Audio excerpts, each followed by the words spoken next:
Vous écoutez un podcast de EJR Radio, la radio pour tous. C'est pas non plus bien d'appeler les jeunes que pour le faire s'engager, mais aussi de pouvoir les servir, de pouvoir vraiment être cet espace-là de ressourcement, et pour que après l'envie d'engagement vienne plus naturellement et pas que parce que les paroisses ont besoin.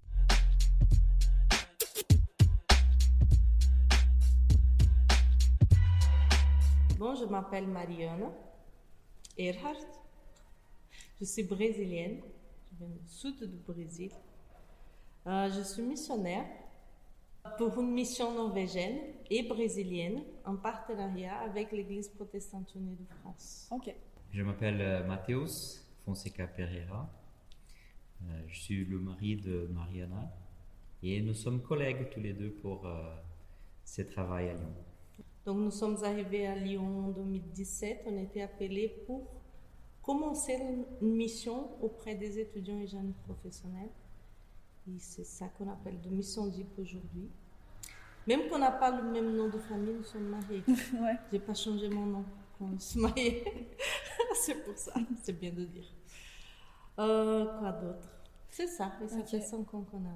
Mais du coup, j'ai plein de questions en fait déjà. Déjà, pour commencer, c'est quoi la mission JIP? Et déjà, pourquoi mission JIP? Pourquoi mission? Bon, au départ, on était appelés pour créer une aumônerie des jeunes, pour les étudiants. Mais quand nous sommes arrivés à Lyon, il n'y avait pas des jeunes pour participer à cette aumônerie. Et on ne comprenait pas trop ce mot. Et on sait que dans l'Église catholique, est très connue, on parle beaucoup d'aumônerie pour les étudiants, d'aumônerie, mais pas au milieu protestant. Et en fait, le nom mission, c'était une des propositions qu'on avait fait aux jeunes. Et c'était les jeunes à l'époque qui ont choisi. Parce que mission, ça donne un peu le sens de mouvement. Qu'on va faire des choses, on va être en mission. Une année, c'est pas juste de venir se retrouver, mais nous faisons beaucoup de choses ensemble. Donc c'est pour sa mission. Et JIP, parce que c'est jeunes étudiants et jeunes professionnels protestants. Mais ça ne veut pas dire que c'est que pour les protestants. Ok. C'est pour les catholiques, ceux qui sont en recherche, ceux qui veulent venir. Bon, ça n'a rien à voir avec la voiture JIP. Non, on a fait un peu... On peut faire des blagues, mais mais c'est pas pour ça. Ouais. Non. On n'est pas sponsorisé. Ouais. Malheureusement. Ok. Ce que je trouve ouf, en fait, c'est que vous êtes venu du Brésil pour vous engager avec les jeunes chrétiens français. Mm-hmm. Et parce que, en fait, on peut dire qu'il y a plein de pasteurs qui pourraient le faire, mais on dirait qu'il n'y a pas en fait cet engouement de vouloir s'engager pour les jeunes. Peut-être que je me trompe, parce qu'on peut voir avec Romy Legrand qui s'engage beaucoup pour ces jeunes.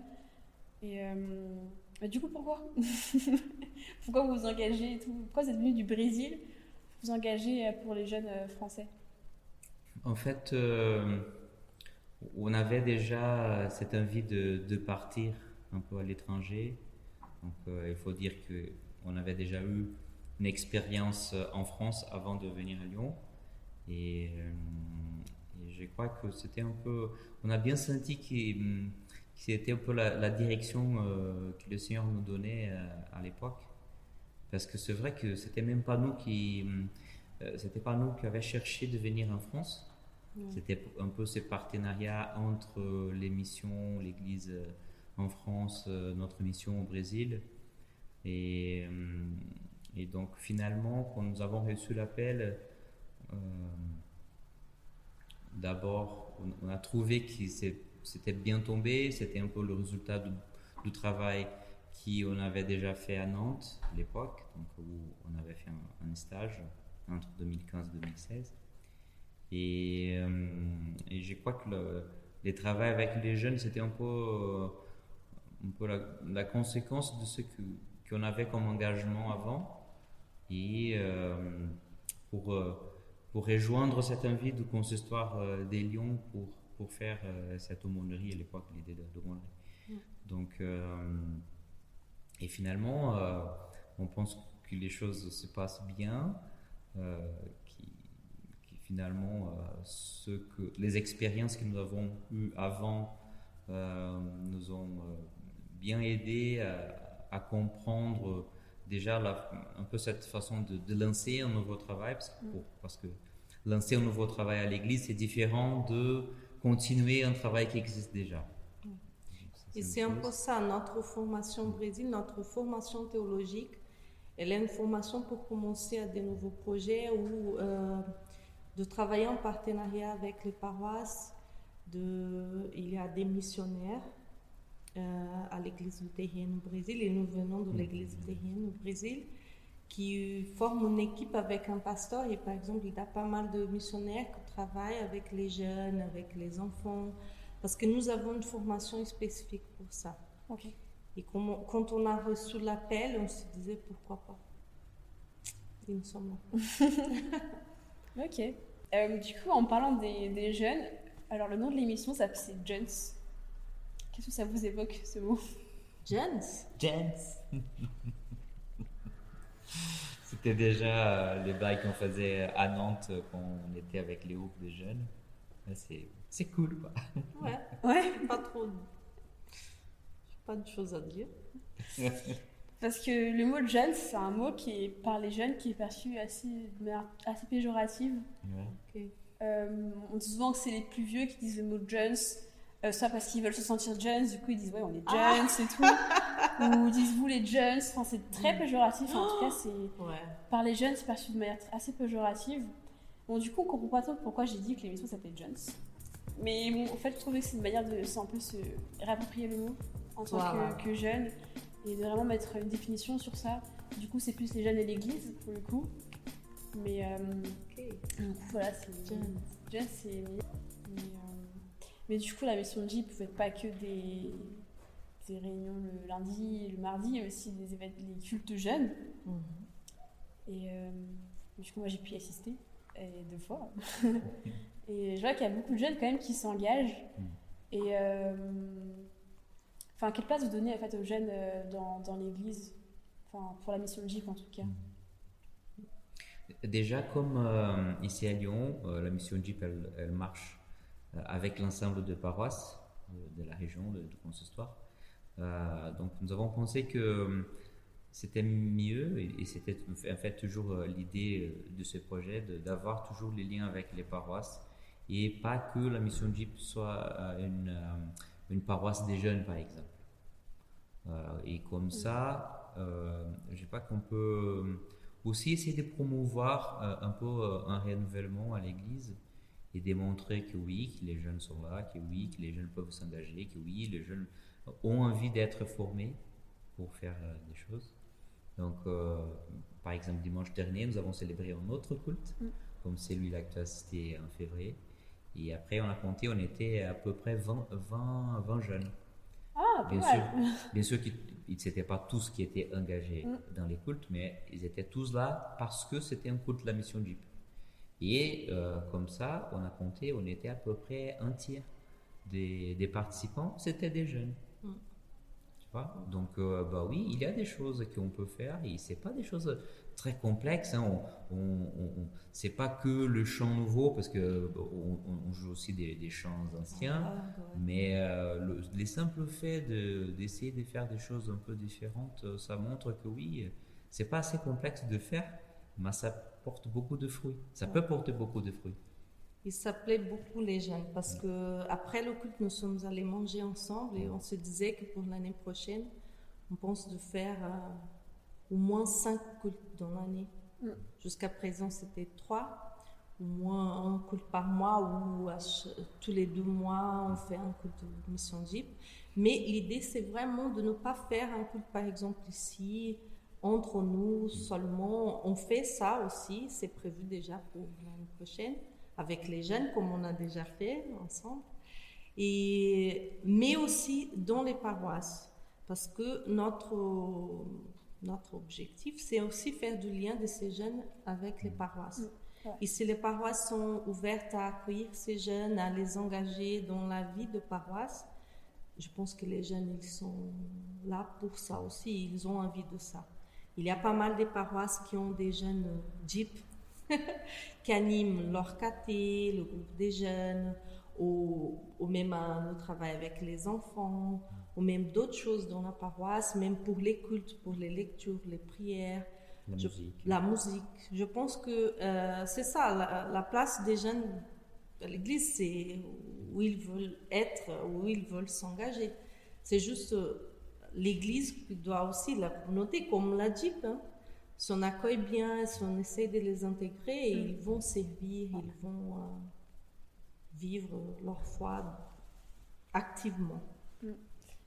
Quand j'ai fait, du coup, j'ai discuté avec la mission JIP, avec du coup 4 jeunes qui sont engagés dans la mission JIP, la mission jeunesse, la MIJ du coup à Paris. Et en fait, je leur ai posé aussi la même question.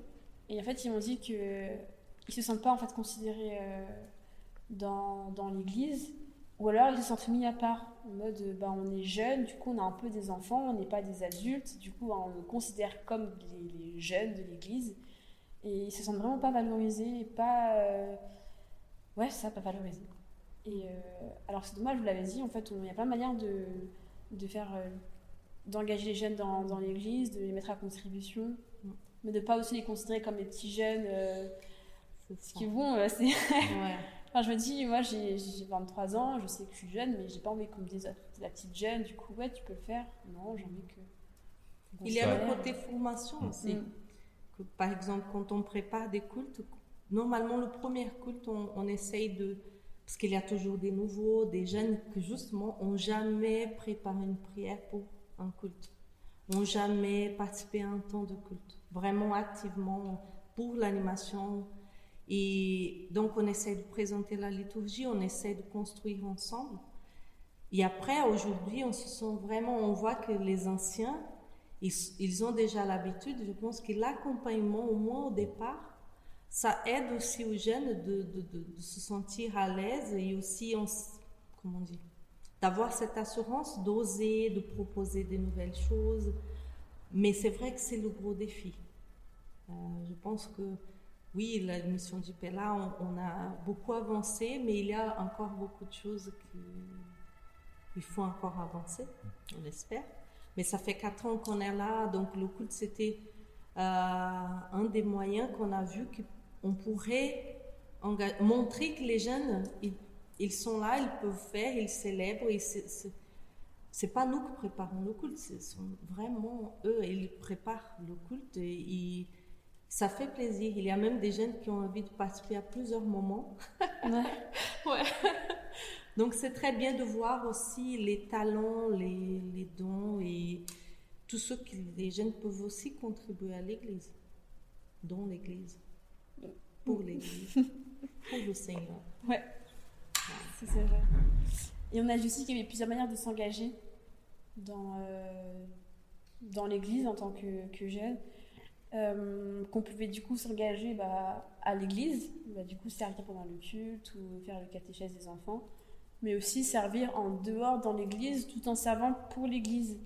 Par exemple, la MIJ, c'est pas l'église, mais c'est un service d'église pour les jeunes. Et du coup, voilà. Et du coup, la mission de JIP, j'imagine aussi que la mission de JIP, c'est pareil.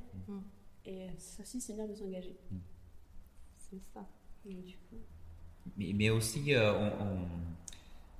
on considère qu'il y a aussi ces côtés des ressourcements, comme Marianne a parlé, parce que une autre chose qu'on discutait avec quelques personnes de l'église hier, c'est que c'est pas non plus bien d'appeler les jeunes que pour le faire s'engager, mais aussi de pouvoir les servir, de pouvoir vraiment être cet espace-là des ressourcements, et pour que après l'envie d'engagement vienne plus naturellement et pas que parce que les paroisses ont besoin ou parce que ils ont appelé quelqu'un pour faire des choses.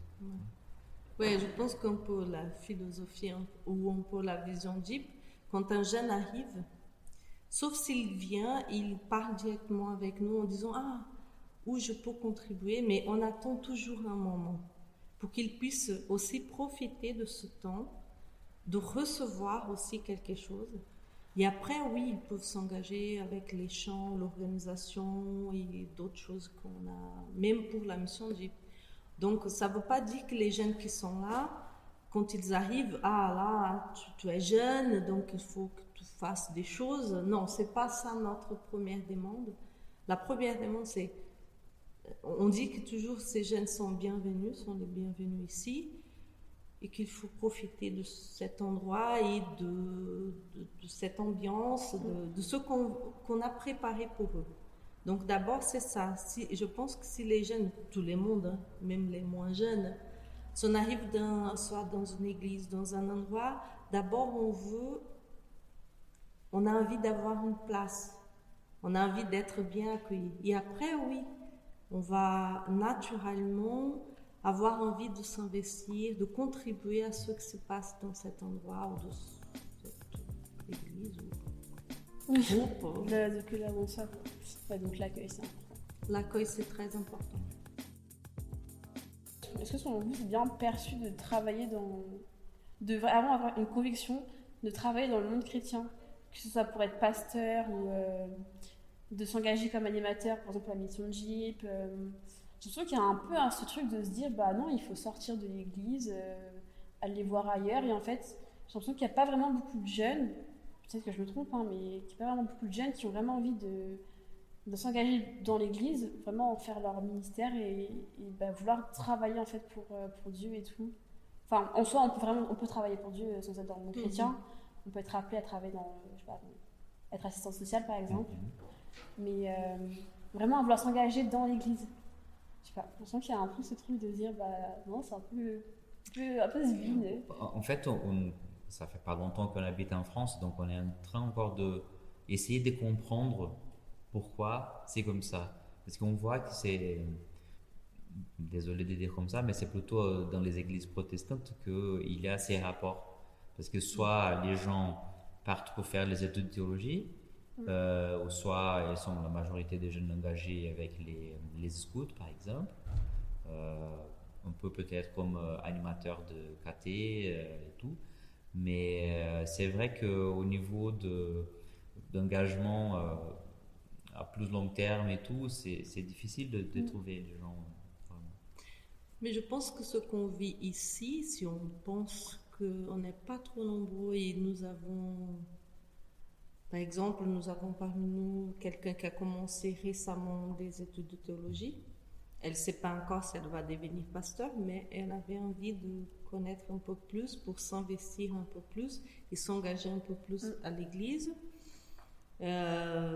Nous avons eu des jeunes engagés même qui ont pensé qui ont postulé pour le poste JIP. Donc je pense que nous vivons peut-être, on sent que les jeunes, peut-être quand ils trouvent un peu leur place, ça les encourage à penser pourquoi pas servir à Dieu ou m'engager dans un ministère à l'église ou à vraiment travailler pour l'église. Tu vois, comme tu as dit, on travaille pour Dieu même si on travaille ailleurs, dans la pharmacie, dans un supermarché, mais aussi de s'engager à ce qui se passe dans l'église. Donc, franchement, je suis contente parce que quand on a parlé de poste JIP, plus d'un jeune est venu parler avec nous pour pourquoi pas devenir l'animateur JIP. Et en fait, ça nous réjouit. Oui, beaucoup. Parce que ça veut dire que ce qu'ils voient là, c'est quelque chose qu'ils ont envie de continuer de faire, de continuer à penser et que ça continue en fait. Leur envie, c'est qu'un projet comme la mission JIP puisse continuer et ils ont envie de contribuer aussi encore plus. Donc ce sont des bonnes nouvelles. La grosse question aujourd'hui, je pense que là la question aujourd'hui des synodes sont les ministères, c'est comment on pourrait intégrer ces jeunes dans des travails à l'église, des travails concrets. Parce que justement, quand on pense à un poste JIP, comment on pourrait engager un jeune JIP, comme animateur et aussi tous les défis et les liens qu'il faut avoir dans l'église, dans les structures de l'église. Je pense que c'est une bonne discussion que l'église nous propose là, en ce moment, et je pense que la mission DIP est aussi dans le bon moment. Ouais. Peut-être que c'est un bon exemple pour ça, pour voir que oui, les jeunes peuvent, mais peut-être il y a encore des choses à changer et, qui sont, comme j'ai dit tout à l'heure, hein, les changements, ils ne sont pas mauvais. On peut évoluer des choses, ou les choses. Et peut-être qu'il faut ça un peu, évoluer les choses, adapter certaines choses. Et comme ça, les jeunes, ils peuvent se sentir plutôt appelés à s'engager. Parmi nous, il y a des prédicateurs qui, franchement, ils prêchent mieux que moi. Hein. Des jeunes. Je t'ai dit, j'étais impressionnée. Hein. N'est-ce pas? Ah ouais, franchement. Voilà. Et dimanche dernier, c'était un autre jeune qui Ouais. avait déjà fait plusieurs prédications, mais c'était bon comme plaisir. Donc là, c'est déjà une des choses qu'on peut avoir et heureusement que l'Église protestante unie donne cette opportunité d'avoir des prédicateurs non pasteurs. Et là, par exemple, dans la mission DIP, nous avons moins de prédicateurs qui peuvent s'investir aussi dans la vie de l'Église, dans un ministère. Et peut-être au-delà, peut-être qu'après, ils peuvent penser pourquoi pas faire une formation ou des études pour vraiment servir à mi-temps, je ne sais pas, dans un projet, dans des nouvelles choses. Je pense qu'il faut oser. Il faut oser. Ouais. Si on pense à la mission DIP, je pense que la mission DIP, on a osé. Quand on a transformé ce lieu, c'était ça qu'on a fait. Quand on a proposé des nouvelles choses, je pense que oser, c'est le mot pour résumer, pour encourager les gens. Il faut oser.